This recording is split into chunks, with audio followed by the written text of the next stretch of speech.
Good afternoon, everybody. We are going to try to cover a lot of information in a very, very short time. So we really want to be talking about how we can kind of take a future look at how we're going to be handling digital events. So today we're going to talk about how we're going to craft those digital event experience so that we can captivate our customers and captivate our employees. We're going to master the art of engagement to deliver meaningful human-to-human relationships in that digital space, and then really how to implement that long-term community engagement that continues to build relationships post-event. So that's a lot to cover. Let's go ahead and get started with our first part, which is our building block of experiences. You know, digital events are hard, right? Because we can't have this live experience that we have here. When we're in that digital space, it's just that much more of a challenge that we have. And we can take pretty much any event and create it into a digital event. So I have just a few ideas up here of things that we have done that we've taken them from that live space to that digital space. But we have to create the right experience or people aren't going to actually have a great experience for that. So how are we going to do that? We have to craft these digital experiences so that they captivate people. We have to take them from a different perspective. And it doesn't matter whether we're using or hosting a 15-person event or a 15,000-person event. We have to take that experience and look at it from how the attendee is going to be experiencing that. So my first tip for you is that you always want to design your event around the attendee experience. You know, we all, as event planners, we do a really good job of kind of looking at the goals of the event and planning backwards, right? But we really need to look at how we're going to look at the attendee experience, what that experience is going to be like for them, and how we want to make that happen so that we can go ahead and plan through that backwards as well. And that design and that attendee experience needs to be considered all the way from registration through our building and choosing our platforms, our content, engagement, and then even post-event. So we're going to start kind of with the registration and the platforms. And, you know, we've all heard the term Zoom fatigue, right? Death by Zoom. Poor Zoom gets like so much garbage talk about them when they really have this amazing platform that we've all been using for years. But the reason that they hear that and that we hear that is because people are just treating everything like a meeting. They are planning an event and they're putting everybody in Zoom because it's easy and it's something that people know, but it's not necessarily something that we want to give people the experience for. Some events, it totally makes sense to put them in Zoom or Teams or something along those lines. If we're doing a quarterly planning meeting, for example, or something like that, that makes sense. But for other events, we need to be able to have them have that experience starting at registration and moving forward. We want it to be branded. We want it to be consistent with whatever our theme is. And we want to provide an introduction to the event. We want them to know before they even, walk in the door, quote unquote, right? Because it's virtual. But before they even walk in the door, what to expect from this event, what it's going to feel like, how it's going to look. So we want to make sure that we're giving them that all the way from registration through the platform. So if we want to do something a little bit more unique, we need to plan for that. So here's a couple examples for you. This was an event that was being held, it was a hybrid event that was being held at the Native American Museum in Oklahoma. It's an event for Native Americans. We wanted to make sure that people who were attending virtually had that same experience. And so when we came to the platform, this is very basic, right? It's a picture with a button on it.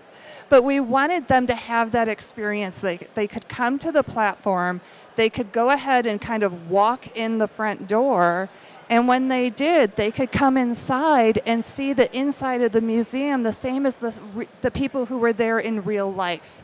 So we wanted them to be able to see the beautiful woodwork. We wanted them to be able to see the beautiful, I want to say angles, but it's circular, so I'm not sure how to, but the beautiful, lines of the building, right? We wanted them to walk in and kind of have that wow moment, even though that they were attending virtually. And for them, this was a really good fit. Now, we have other clients who are more corporate. They're a little bit more traditional, right? They expect a little bit more of the traditional conference center. So for them, we did something a little bit different, right?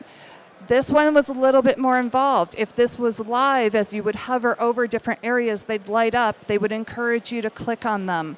And it just provided them with a different experience and a different look and feel so that they knew when they came to the event, this is exactly what people that were in-house were going to see as well if it was going to be in person. They actually changed it to all virtual. We were going to do hybrid, and they changed it to all virtual, but it gave them that different feel.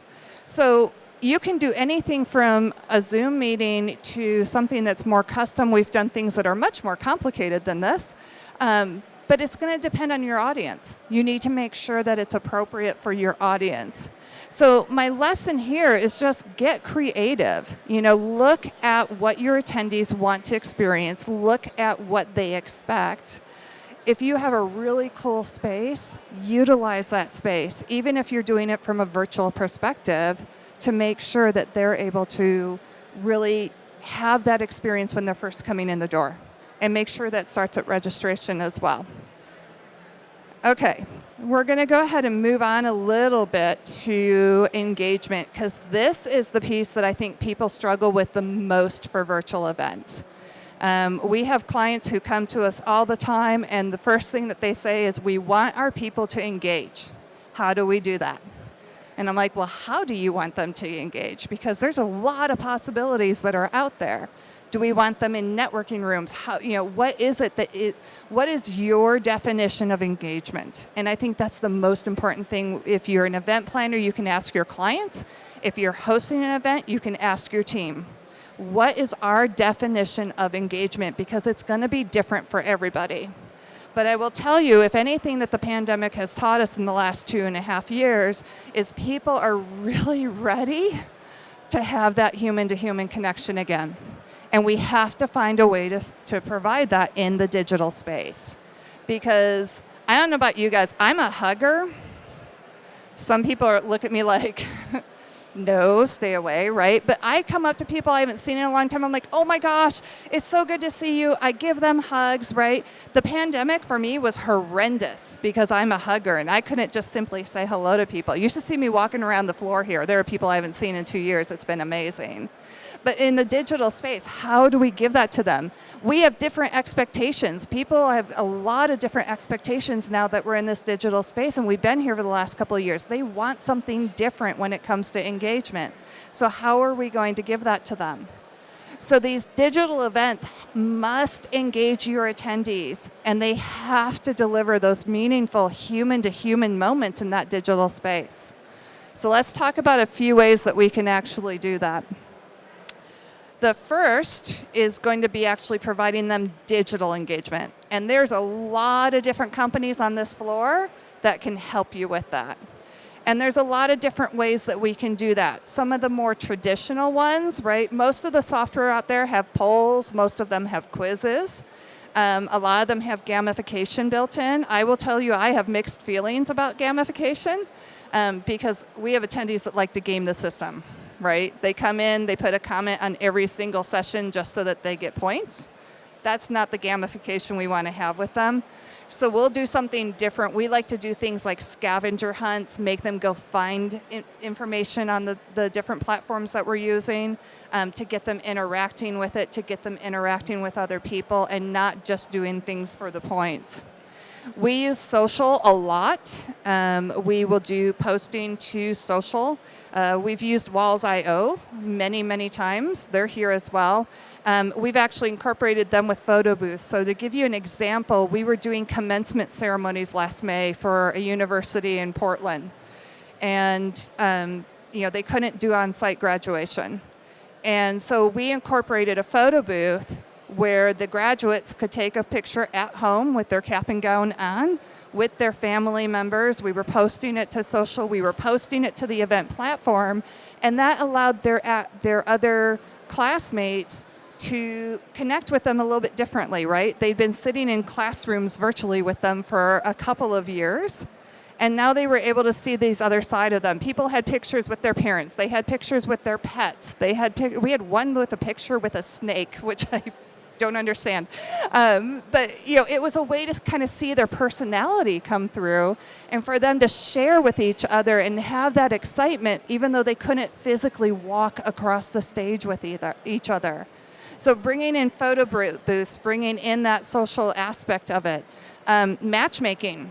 Whether you're doing traditional matchmaking, whether you're doing AI matchmaking, whether you're doing a combination of everything.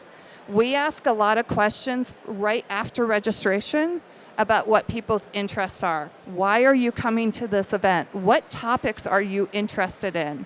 All of those questions help us with that matchmaking so that we can actually put them together in groups and they can ask a lot more questions. So we tend to do, on smaller events, we tend to do that matchmaking manually. Larger events, we might use some AI to incorporate with it. And like I said, sometimes we do a little bit of a combination on that. But we also use those tags and those interests so that we can actually do one-on-one meetings with people. We really encourage people to do one-on-one meetings, either during the event or after the event, because we want them to be able to build those connections. We want them to be able to build those connections. So we do that as well. Real quick. We also do real-time Q&A. So during the sessions, we will always do live Q&A at the end of a session, even though it's virtual. If it's a hybrid, we will do Q&A both from the floor as well as online. It's a little bit more tech that we have to bring in for that, but it's totally worth it that we can sit there and go back and forth between the people that are online and the people that are on the floor, and it provides a level of interaction there as well. And then the last one is entertainment. Like, let them have fun. Bring in something crazy. Bring in something that's interesting, something that's memorable. We bring in a lot of entertainment on virtual events because we want to do something different, and we want to do something that they're not going to forget. So go ahead and bring in entertainment on that as well. And then we have some non-digital ways that we do engagement. Some of these, you're probably going to shake your head at me, but that's okay. So the first one is we incorporate the senses a lot. When we're doing virtual, we have two senses that we're using, right? Eyes and ears. We can see our computer. We can hear the sound coming through it. But we rarely, for digital events, can use the other three. We rarely use smell. I don't think we have smell-o-vision yet. That's actually kind of terrifying. We don't use smell, we don't use touch, and we don't use taste. So we will find ways that we can bring in those other three senses. So we have done everything from, this is one of my favorites, the C-level people didn't like it very much, but we were doing a corporate event. And for a team bonding moment, we decided to have the C-level, so the CEO, the CFO, the CMO, all do hot sauce tasting. These poor people. Sat them at a table. They were on site in some office. Put the little hot sauce tasting in front of them. I'd rather do whiskey tasting personally, but they did hot sauce tasting. And their thousands of employees watched as they all turned bright red, as they were burning, as they were having to drink their water. And the employees loved every minute of it. That's all they talked about the entire next day on day 2 of the event. The next time they do quarterly events, the next time we had the quarterly event, they were like, can we do the hot sauce tasting again? And all the C-levels were like, no, that's a horrible idea. And then the employees wanted it, so they made a different group do it. So it was just a way to bring in, it was tasting only for 5 people, right? But it was such a unique experience for everybody else. But then we'll also bring in tasting for the people that are attendees. We have been known to deliver meals. We have been known to deliver, in the States we have Uber Eats cards, we have DoorDash cards, right? We have been known to deliver gift cards so that at break time, everybody can have their food delivered and eat together. Now I know it might sound really strange that people are sitting on camera eating together, right? But how do we all bond? We bond over food. At least I bond over food. I'm hoping other people bond over food too. But we do. We bond over food, right? The U.S. is getting ready for Thanksgiving in another week or so. It's the day that we all eat more food than we do any other year. We bond over food. So we allow these people to eat while they're meeting, and it gives them a new way to bond. We also will do gifts. We've had we had a client call us who said, hey, we do this great annual retreat at a private island and we have to cancel it. So we need you to produce it virtually. And I was like, I can't compete with a private island. Like, I'll go, but I don't know how we're going to do that. So we decided to do a gift every day. We sent them care boxes. So the first day, I think we sent them a spa package, right? So it was robes and bath bombs and all kinds of fun things to kind of give them a time to relax and take care of themselves. We did another day where we did yoga and exercise. So we had yoga mats in there. And it was just something different, right? It was a way to incorporate touch and feel and something different for them. So we'll do gifts as well. But then we also have another way to really increase engagement at an event, and that is personal invites. And this is the one that most people usually shake their head at. And I'll give you a case study to prove it. So we all have issues, right, getting people to attend our events. People register for them, maybe they show up, maybe they don't. So we had an event that we had 987 people being invited to it. It was a corporate event. It was not required. Right? This was a bonus for the employees. It was content that they were providing for them as education. They also had a lot of entertainment, and it really was not required. It wasn't even like the implied required, right? It was strictly optional for them. And about a week out, we realized that we only had about 40% of the people registered and logged into the system. That's a lot of money that we're putting out for only 40% of the employees to be showing up. And so they got their team together and they literally picked up their phone and started calling their employees and said, hey, John, we have this event coming up. We haven't seen you register for it yet. This is what's going to happen. Here's all the FOMO we're going to give you, right? Here's everything that you're going to be missing out on. And they personally invited every single person that had not registered yet. Anybody want to guess how many of the 987 people showed up? 968. They had a 98% show rate just because they picked up the phone. I don't know about you, I will take a 98% show rate every single day on my events. So doing something differently, engaging with them before the event, and encouraging and inviting them to attend can make a big difference, because guess what happens when they come to the event? They're actually engaging more with each other now because they're excited about the event. They've been personally invited to the event. So we want to make sure to do some pre-engagement things as well. It's no different than this event. I realize this one's a live one, but you know what happened about 3 weeks ago? Adam sent me a message in LinkedIn. Hey, Lisa, really would love for you to come. Okay, Adam, I live in Arizona. Like, why would I fly over the water? Because I want to come, right? He personally invited me. And I wasn't speaking at that point. Nothing was on the schedule. It was just strictly an invitation to attend. So picking up the phone, sending a message, something that's personal, can make a huge difference in our engagement because we're giving it to them pre-event. And then just a quick comment on content. I could talk about this for probably 5 hours. I won't, I promise.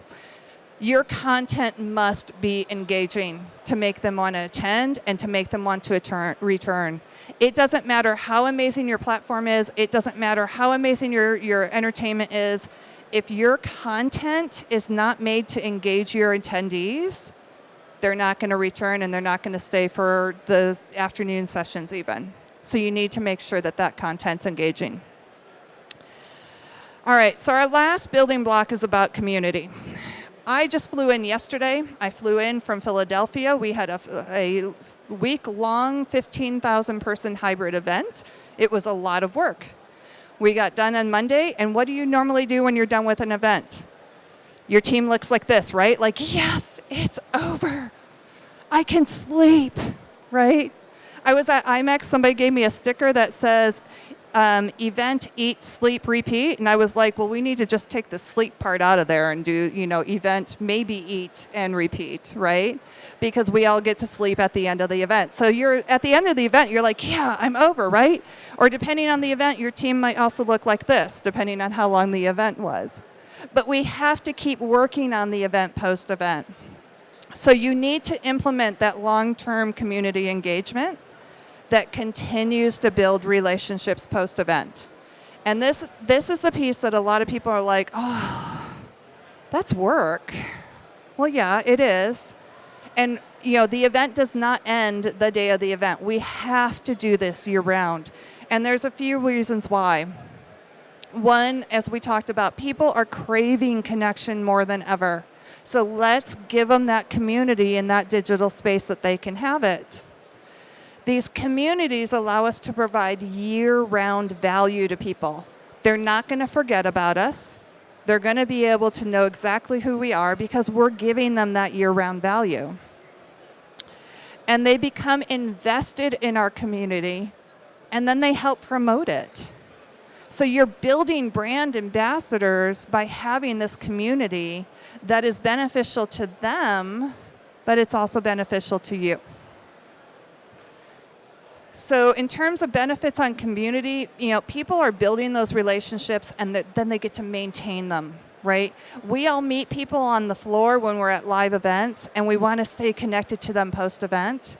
People really want that even more when we're in the digital space. People get excited about attending your next event because they're seeing everything that you're doing in that community all year round and they want to continue to be part of it.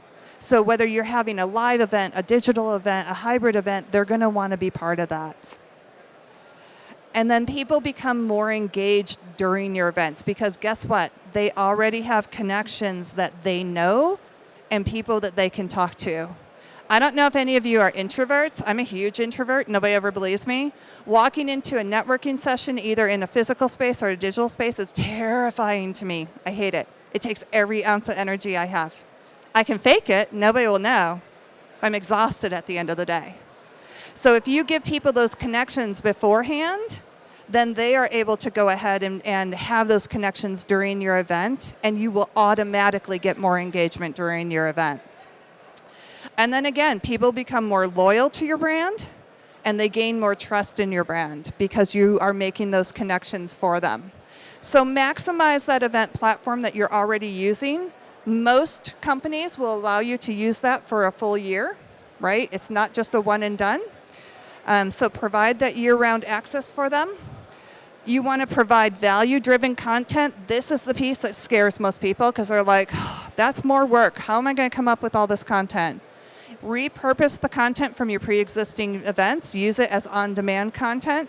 I'm a huge fan of user-generated content, UGC, because then your community is providing that, and now they're interacting even more and engaging even more because they're providing the content as well. So there's a lot of different content that you can use. And then keep people posted, whatever the latest, tech is, maybe give them an update on that, or the latest tips or the latest trends. It's all value driven that you're going to want to provide to them. And then provide that personalized experience for them and make it feel exclusive. Make them feel like they are part of that community.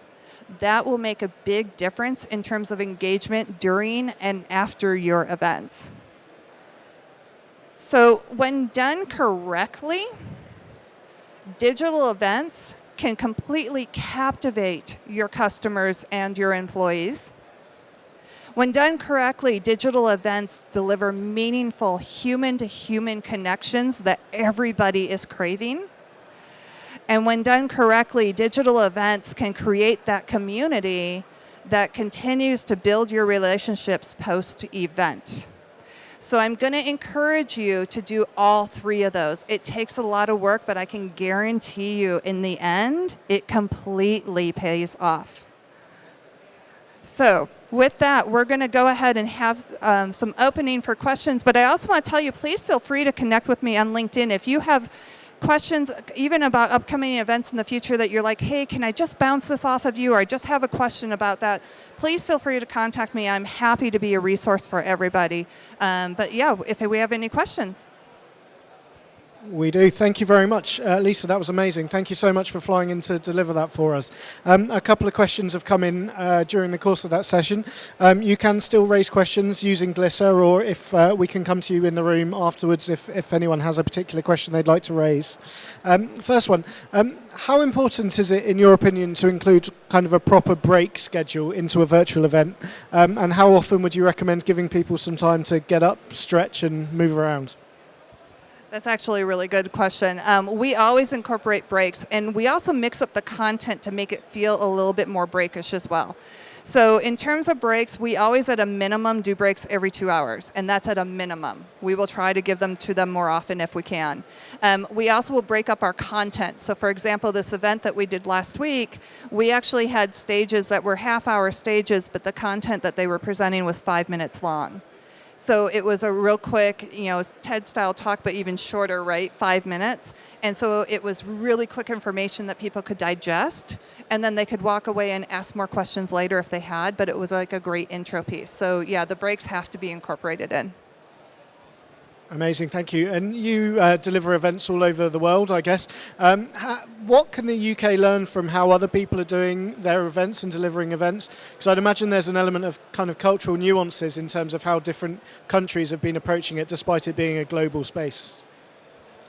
Yeah, every area is different, and even within countries, right? So even within the United States or even within the UK, different areas and different regions have different expectations and different ways that they handle things. So we ask a lot of questions of our clients. We ask them a lot about, who their attendees are, what they expect.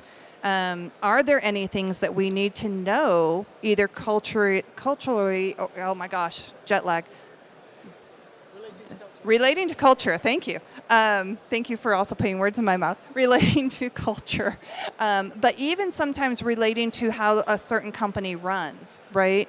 So regardless of where you're based, if you're going to be working on an event in a different country or in a different region, I would say just ask a lot of questions to make sure that we are covering some of those. I will tell you in the US, how people speak and I've lived everywhere in the US. I have a very weird accent combination. But how people act and speak in maybe New York versus Texas or Louisiana is very different. And so we have to be aware of that. Or even California, or even when I do come over here, right? So just ask a lot of questions and make sure that you are just aware of what that audience is going to be like. Amazing, thank you. Were there any more questions on the floor at all before we finish up? No? Amazing. Well, all that remains then is to say a massive thank you to Lisa for the presentation, and I hope you enjoy the rest of your afternoon. Thank you.